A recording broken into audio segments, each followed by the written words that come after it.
Evening, everyone. So this is a quick overview of the Switzer Parts Washer cabinet. So I've had this item about, well, over a year, and I bought it as it had been reduced because of some transit damage which it had suffered, and so I'm hoping I can show this on camera. The front got slightly bent here. There's some ripples in the metalwork as I've done my best to hammer it out. The little button, or the little metal box containing it, also had some bends in it.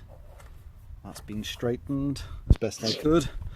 There was a kink in the side metal, so this folded over section had bent in, because obviously these things are stored flat packed, and it kind of had twisted the lid. So there's some deviation there. You can see the angle iron frame assembly was all flat packed, and so other than missing nuts and bolts, all seemed okay. The back, I think, was mostly okay. Looks pretty straight. It's hard to remember because I worked on it so long ago. There's a little baby dimple here, I presume something has fallen against it, and all the way around. Okay, so they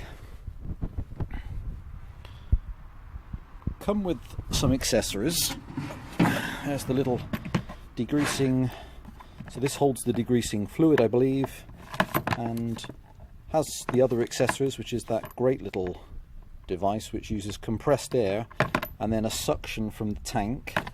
So the compressed air presumably then pours a vacuum and then draws the degreasing fluid up in, and you can wash your parts off. And there's a stainless steel strainer which catches the bulk of the dirt, and it just recycles around again, and you can fill that with boiling hot water as well should you need to wash with hotter water. And let me lift this up and I'll show you the other part of the damage.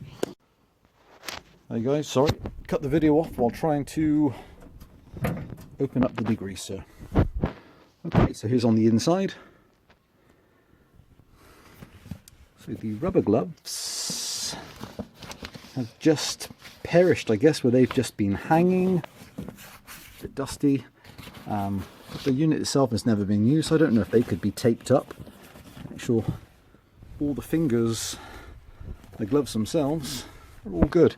Just where they've had some stress here, where you can see the cracks anyway in the rubber. If not, then you'd need new rubber gauntlets for it, and this little L-shaped hinge here on this side had broken off, and I had some rounded steel bar or curved steel bar, and I managed to find a piece which was identical in its radius or size to the pivot points, and so I put that on. It seems to pivot perfectly.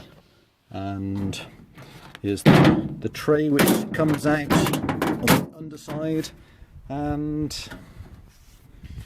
it didn't actually come with this rubber seal. I put the rubber seal in because I know somebody that has one, and you can, under extreme pressure, you can just see little dribbles coming back up. So that was an addition I decided to add to it.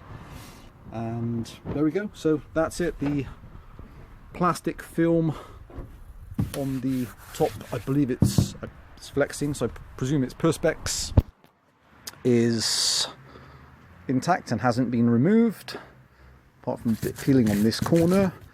And so if I plug it in and switch on, you'll see that it has an internal light, and hopefully, don't want to switch the camera off again, you can just hear the internal extractor fan. So all those things are working. So hopefully, I've not done anything with it other than just straighten it out slightly and then put it into storage. And now I don't have a use for it. So hopefully it's suitable for one of you guys out there. She's a bit of a bulky item. and relatively heavy, so it's going to be collection only. So that's the Switzer degreasing cabinet. Up on eBay.